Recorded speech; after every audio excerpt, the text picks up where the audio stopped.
నా పేరు రామప్రకాష్. నేను అఖిల భారత సమన్వయ కలుపు నిర్వహణ విభాగంలో ప్రధాన శాస్త్రవేత్తగా పనిచేస్తున్నా. ఇప్పుడు అనధికారికంగా కలుపు మందులను తట్టుకునే పత్తి సాగు చేయడం జరుగుతున్నది. ఇటువంటి సాగు వలన మనకి ఎటువంటి నష్టాలు వస్తాయి, ఏదంటే ఫ్యూచర్లో ఎటువంటి ప్రాబ్లమ్స్ వస్తాయి అన్న దాని మీద ఒక 5-10 నిమిషాలు ఒక బ్యాక్టీరియం నుంచి ఆ జీన్ని తీసుకొని ఈ పత్తి మొక్కలో ప్రవేశపెట్టడం జరిగింది. ఇట్లా పెట్టడం వల్ల ఈ జీన్ అనేటటువంటి గ్లైఫోసేట్తో కంట్రోల్ కాదు, అంటే గ్లైఫోసేట్ పిచికారీ చేసినా ఎటువంటి నష్టం ఉండదు. అందువల్ల మనకి ఈ గ్లైఫోసేట్ టాలరెంట్ పత్తి అనేటటువంటిది గ్లైఫోసేట్ ఓవర్ ద టాప్ పిచికారీ చేసినా సరే తక్కువ ఉంటుంది. Next please. సో ఈ విధంగా మనకి ఈ చర్య మనకి గ్లైఫోసేట్ తట్టుకునే విధానం అన్నది కనిపిస్తుంది. గ్లైఫోసేట్ పిచికారీ చేసినప్పుడు ఎడమ చేతి వైపు ఉండే పత్తి మొక్కలు చనిపోతాయి, కుడి చేతి వైపు ఉండే పత్తి మొక్కలు ఏవైతే ఉన్నాయో అవి గ్లైఫోసేట్ తట్టుకునే పత్తి మొక్కలు.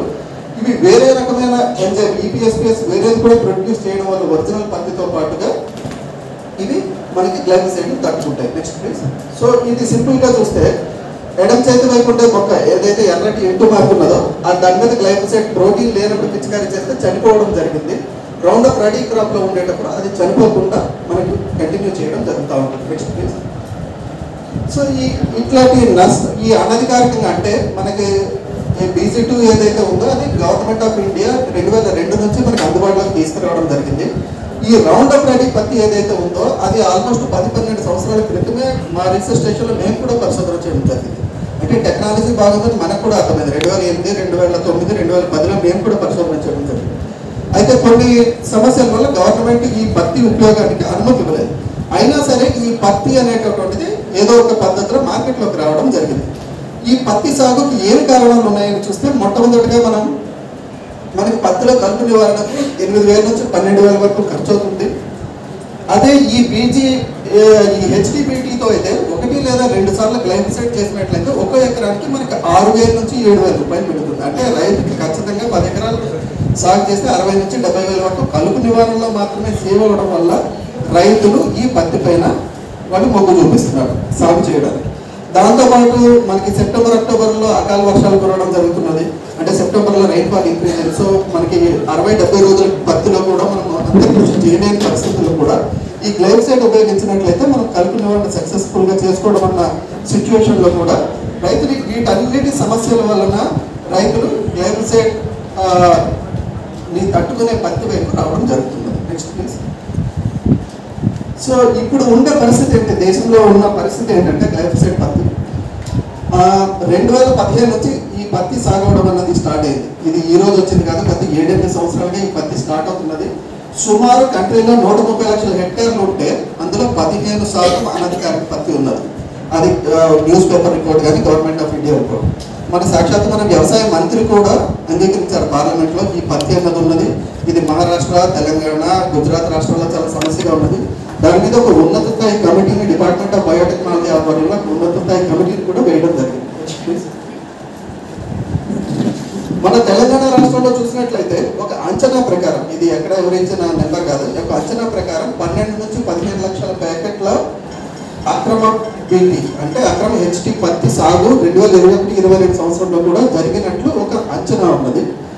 అయితే ఈ గ్లైఫోసేట్ పత్తిని నియంత్రించడం సమస్య ఏంటి కాబట్టి చాలా రాష్ట్రాల్లో గ్లైఫోసేట్కి ఇతర సమస్యలు ఉన్నప్పటికీ ఈ అక్రమ పత్తిని మనం కంట్రోల్ చేయాలనే ఉద్దేశంతో గ్లైఫోసేట్ని కూడా కంట్రోల్ చేయడం మొదలైంది. అదేవిధంగా చూసుకున్నట్లయితే తెలంగాణలో కూడా 2018, తెలంగాణ, ఆంధ్రాలో కూడా 2018 నుంచి గ్లైఫోసేట్ అనేటటువంటిది అన్ని రకాల 5 ఫార్ములేషన్స్ ఉన్నాయి. 5 ఫార్ములేషన్స్ కూడా మార్కెట్లో మనకి అందుబాటులో లేవు. ఇండస్ట్రీ కూడా మనకి అంటే సీడ్ ఇండస్ట్రీ ఏదైతే ఉందో సీడ్ ఇండస్ట్రీ కూడా చాలా సీరియస్గా రిక్వెస్ట్ చేస్తుంది గవర్నమెంట్ని, ఇది బ్యాన్ చేయకపోతే అసలు జెన్యూన్ కాటన్ ఇండస్ట్రీ అనేది కంటిన్యూ ఉండకుండా పోతుంది. జస్ట్ ఒక ఫోటోగ్రాఫ్ చూస్తే పైన ఎడమ చేతి వైపు చూస్తే ఇది మన దగ్గర చేసిన పరిశోధనలో 1 ఎకరానికి 1800 గ్రామ్ యాక్టివ్ ఇంగ్రీడియంట్ అంటే 1 ఎకరానికి 2 లీటర్లు పిచికారీ చేస్తాం, ఎక్సలెంట్ కంట్రోల్ వచ్చింది. అట్లానే 4 లీటర్లు పిచికారీ చేసినా సరే కంట్రోల్ వచ్చింది. అదే మనం 6 లీటర్లు చేసినట్లయితే కొంత ఫైటోటాక్సిసిటీ రావడం జరిగింది. ఇదేంటంటే 25 రోజుల పత్తి దశలో మనం గ్లైఫోసేట్ పిచికారీ చేస్తాం. Next please. ఇది 60 రోజుల దశలో కూడా మనం మళ్ళీ పిచికారీ చేయొచ్చు. చేసినట్లయితే మనకి 60 రోజుల దశలో కూడా మనకి 2 లీటర్లు 1 ఎకరానికి గ్లైఫోసేట్ పిచికారీ చేసినప్పుడు మంచి రిజల్ట్ రావడం జరిగింది. Next please. అదే గ్లైఫోసేట్ డోస్ ఎక్కువైనట్లయితే ఈ విధంగా అంటే ఎకరానికి 6 లీటర్లు పిచికారీ చేసినప్పుడు మనకి ఈ విధమైన విష లక్షణాలు విష ప్రభావం అనేది మొక్కల మీద కనిపించింది. Next please. సో ఈ అనధికారిక పద్ధతితో ఏం సమస్యలు వస్తున్నాయి అని మనం చూసినట్లయితే, ఒకటి విత్తన నాణ్యత, మొలక శాతం. మొత్తం ఇక్కడ ఆపరేట్ చేసేదంతా ప్రైవేట్ నైట్ ఆపరేటర్స్, అంటే ఎక్కడ అఫీషియల్ గా ఎక్కడ బిజినెస్ ఉండదు, రికార్డు ఉండదు. సో విత్తన శాతం, మొలక శాతం, విత్తనం మొలక శాతం పైన ఎటువంటి హామీ ఉండదు. అదేవిధంగా రైతులు తాము సాగు చేసే పత్తి లక్షణాలు కానీ, ఏ చీడపీడలను తట్టుకుంటాయని కానీ, లేదంటే బోల్ సైజ్ కానీ, వాటి మీద కూడా ఎటువంటి ఐడియా కానీ, ఎటువంటి ఇన్ఫర్మేషన్ ఉండదు. పైన ప్యాకెట్లో ఉండేది ఒకటి ఉంటుంది, లోపల సీడ్ వేరేది ఉండే ఆస్కారం ఉండదు.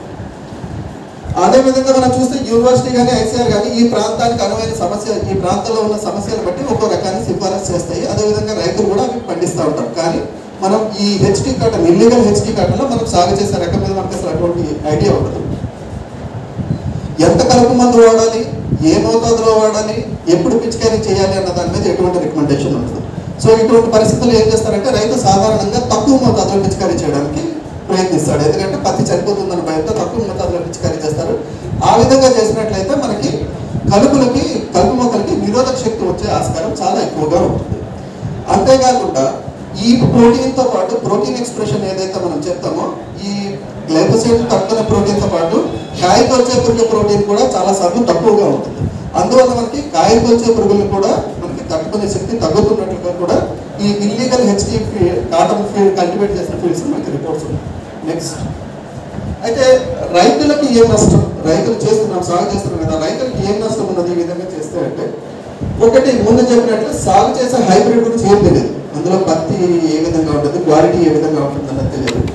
పత్తి కాస్ట్ ఆఫ్ కల్టివేషన్ అంటే పత్తి విత్తనాలు సుమారు ఒక ప్యాకెట్ 1400 నుంచి 1500 ఒక ప్యాకెట్ ఉంటుంది. సాధారణంగా మనకి 700 రూపాయల వరకు దొరికే ఆస్కారం ఉన్నది. మనం కాస్ట్ డబుల్ పెడుతున్నాం సీడ్ వరకు చూసుకుంటే. పంట నష్టపోయినప్పుడు అంటే మొలక శాతం తగ్గినా సరే మనం వ్యవసాయానికి ఫిర్యాదు చేయలేము. ఎందుకంటే మన దగ్గర రసీదు ఉండదు. మనం ఎట్టి పరిస్థితుల్లో కూడా వ్యవసాయానికి చెప్పలేము మనం ఇల్లీగల్గా కల్టివేట్ చేస్తాం. చీడపీడలు కూడా ముందే చెప్తున్నట్టు చీడపీడలు నిరోధక శక్తి కూడా తక్కువ ఉంటుంది. ఇంకొకటి ఏంటంటే క్వాలిటీ బాగలేకపోతే, అంటే మనం ఒక పత్తి అనుకుని మనం వేస్తాం, అది వచ్చిన తర్వాత హార్వెస్ట్ చేసే టైంకి మనకి క్వాలిటీ బాగుంటుంది. క్వాలిటీ బాగుండకపోతే మార్కెట్లో వచ్చే ప్రైస్ తగ్గిపోతుంది. అంటే మనం జెన్యున్గా ఉంటే ఈ క్వాలిటీ ఉంటుంది, ఈ సీడ్కి ఈ క్వాలిటీ వస్తుందని మనకు తెలుస్తుంది. కానీ ఇల్లీగల్లో మనం క్వాలిటీ అనేది మనం చెక్ చేసుకోలేము. ఇంకొకటి ఏంటంటే చాలాసార్లు ఈ ఇల్లీగల్ హెచ్టీ కాటన్లో కాయ పరిమాణం, బోల్ సైజ్ చిన్నదిగా ఉంటుంది, బోల్ ఓపెనింగ్ కూడా కంప్లీట్గా కాదు, బోల్ మించుకోవడం తక్కువగా ఉంటుంది. అందువల్ల ఏంటంటే పత్తి తీయడానికి కూలీల ఖర్చు కూడా పెరుగుతూ ఉంటుంది. సో ఈ అసలే మనకి కాటన్లో పికింగ్ అనేది చాలా కాస్ట్లీ ఆపరేషన్ కాబట్టి ఇట్లా చిన్న కాయలు ఉండేటప్పుడు ఈ ఖర్చు ఇంకా పెరిగే ఉన్నది.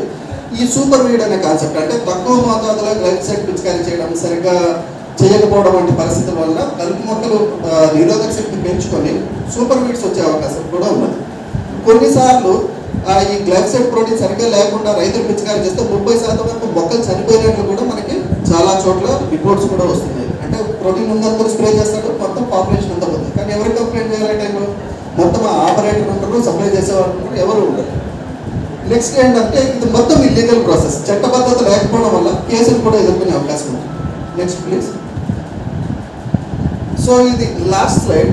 సో ఇతర నష్టాలు అంటే ఇది రైతులకు కలిగే నష్టమే కాకుండా ఇంకా కొన్ని నష్టాలు ఉన్నాయి. ఏ నష్టాలు ఉన్నాయి అంటే, ఫస్ట్ మనకి జెన్యూన్ కాటన్ సీడ్ ఇండస్ట్రీ అనేది పూర్తిగా పోతుంది. ఇప్పటికే 2020 ఇయర్లో ఆల్మోస్ట్ 50 లక్షల కాటన్ సీడ్ ప్యాకెట్లు మిగిలిపోయాయి.